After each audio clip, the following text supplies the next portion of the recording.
People have always wanted to live forever. Since forever ago, we've dreamed up ways to cheat death, like stories about magic food or special rocks, and now we think about freezing bodies or putting our minds in computers. We really want more time here, no matter what. But with scientific advancements blurring the lines of life and death, the question, can we live forever, is no longer confined to dusty scrolls and fireside fables. It's a question on the precipice of becoming reality. Can we repair aging's toll? On one hand, there's a camp of optimistic scientists like Aubrey de Grey, who envision manipulating the aging process like clockwork. Their focus lies on the cellular level, targeting the culprits behind wrinkles and gray hair, DNA mutations, cellular senescence, and the accumulation of cellular waste. Imagine nanobots patrolling our bloodstream, snipping away DNA errors, rejuvenating senescent cells, and tidying up cellular debris. However, many remain skeptical.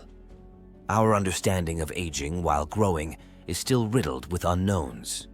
Some argue that targeting single hallmarks may be akin to tackling the symptoms of a complex disease, ignoring the underlying root cause.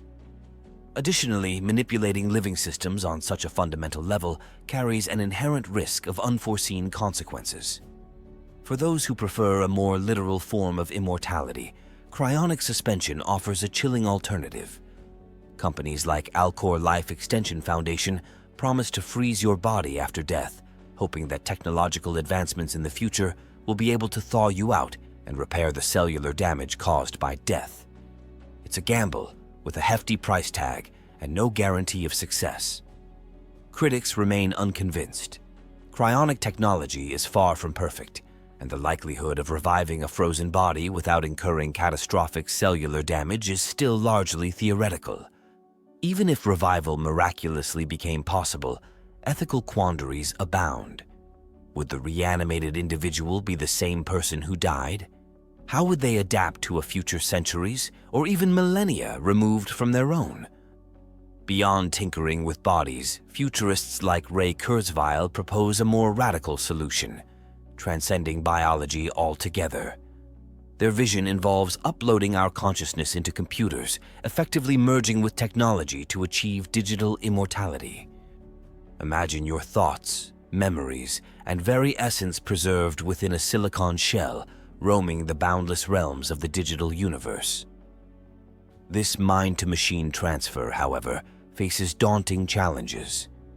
Mapping the intricacies of the human brain, with its estimated 100 billion neurons and quadrillions of connections, is a task far beyond our current capabilities.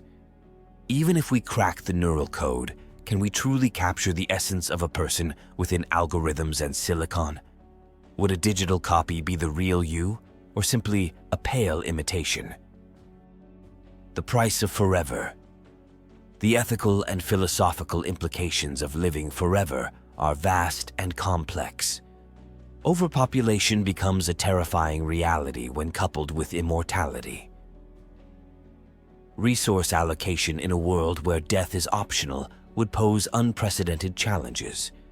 Would social hierarchies solidify into an unbreakable caste system, with the first immortals wielding unimaginable power over mortal generations? Beyond the tangible, living forever may erode the very meaning of life. Death, as morbid as it seems, gives life its weight, its urgency, its preciousness.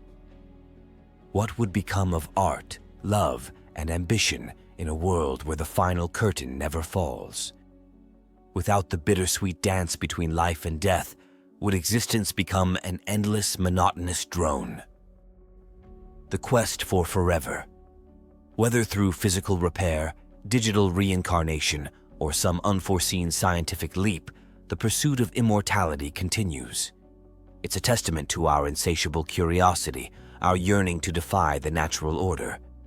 But perhaps the answer to the question, can we live forever, isn't a binary yes or no, but a journey in itself. The real value may lie not in achieving an elusive forever, but in the quest itself. By pushing the boundaries of science, philosophy, and ethics, we unlock new pathways for understanding ourselves, our place in the universe, and the very nature of life and death. Perhaps in that pursuit, we may find something even more valuable than endless years, a deeper appreciation for the fragile miracle of existence in the finite embrace of time. The path to immortality may be riddled with uncertainties and ethical landmines, but the journey itself holds promise. Thanks for watching, everyone. If you liked this video, don't forget to hit the like button below and subscribe. See you in the next video.